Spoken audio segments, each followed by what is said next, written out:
Managing everyday workplace safety at sea is an enormous challenge, especially when you consider that many ships employ personnel with vastly different backgrounds in terms of language, culture, and education. The challenge requires a formal approach to managing hazards and risks. A hazard is anything that has the potential to cause harm to personnel, equipment, or the environment. Risk is the possibility that a hazard will become active and cause harm. For example, high-voltage electric current is always a hazard, but we are able to put electricity safely to work because we're able to manage the risks by selecting good equipment, installing and maintaining it properly, and taking precaution when we work on electrical systems. Electricity is always a hazard, but not necessarily a risk as long as we treat it carefully. Ships are full of hazards, but that doesn't mean we allow them to cause harm. The risks associated with those hazards can be controlled through a careful program of workplace safety management. The process requires a comprehensive program of hazard identification and risk control before each work task begins. It also requires a formal chain of accountability. The best method of controlling a risk is to eliminate the hazard, but some hazards are here to stay. For example, cold water is a hazard faced by every seaman, and since we can't eliminate it, we find other ways to protect ourselves. We use personal protective equipment for many tasks. We try to identify faulty tools or equipment units and replace them before they pose a risk to personnel. And we use guards and warning systems to steer personnel away from hazards and literally out from under risks. Each of us has to take responsibility for managing hazards. As part of the ship safety team, you should develop your hazard identification skills and be constantly on the lookout for accidents waiting to happen.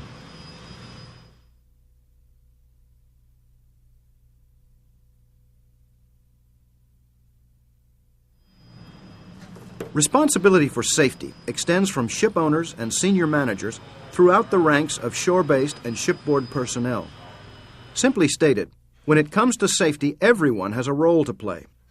Your vessel's safety culture emphasizes training as well as responsibility. Safety, security, and environmental training are critical elements of ship operations, and everyone has both the right and the responsibility to participate in all required training sessions.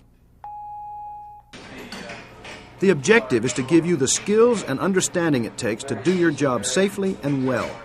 You'll get initial training when you join your ship as part of the ship familiarization process. Okay guys, looks like we have a breach of security. We got a person that's unaccounted for. You and your crewmates will receive regular refresher training as part of routine ship operations. And for those who need it, remedial training will be provided. You have the right and the responsibility to question your supervisors about any aspect of vessel operations and associated safety procedures you don't understand. The safety of the vessel and its personnel always come first, and you are part of the eyes and ears of the ship leadership team.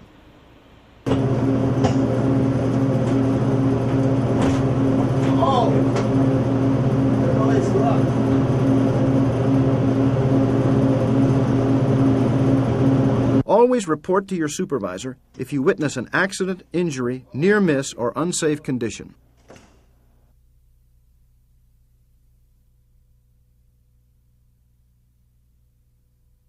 The chain of accountability is designed to provide overlapping layers of responsibility for shipboard safety. It is important that you understand your position within the chain. The master has overall responsibility for managing the safety of the vessel. His officers exercise authority within their departments. In general, the master serves as leader of the deck department, while the chief engineer assumes the same role in the engine room. They in turn delegate authority for specific tasks to other officers and members of the crew. The port has ordered us to bring the ship up to MARSEC level 2, which is going to require locking down all the exterior doors. The safety officer manages onboard safety in conjunction with the master. He is responsible for ensuring that all hands undergo ship familiarization procedures and directs safety training operations and drills. Okay, Paul, I don't see any other additional hazards here. Nobody else is working in this area, so I guess we can sign the JHA. He conducts area inspections to ensure that JHA and permit to work requirements are being met and that work is proceeding safely. He conducts regular safety audits as specific tasks are performed and shares his findings with the ship leadership team. Yeah, Coda, what you got? You got this? You have a minute? Yeah, sure. Come in, sit down. I was out on deck doing some work. Your supervisor is your primary contact within the ship leadership team. If you have a problem that your supervisor is unable or unwilling to resolve, you may communicate with your department head, with the master, or with the designated person who serves as a direct link between shore-based and at-sea personnel. Don't attempt to undertake a task for which you have not been trained and authorized.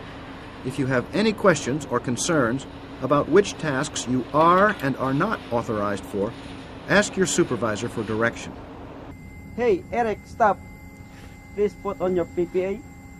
If you observe a safety hazard that poses risks to you, to other personnel, to your ship, or to the environment, you have the right and the responsibility to stop the work and call for help.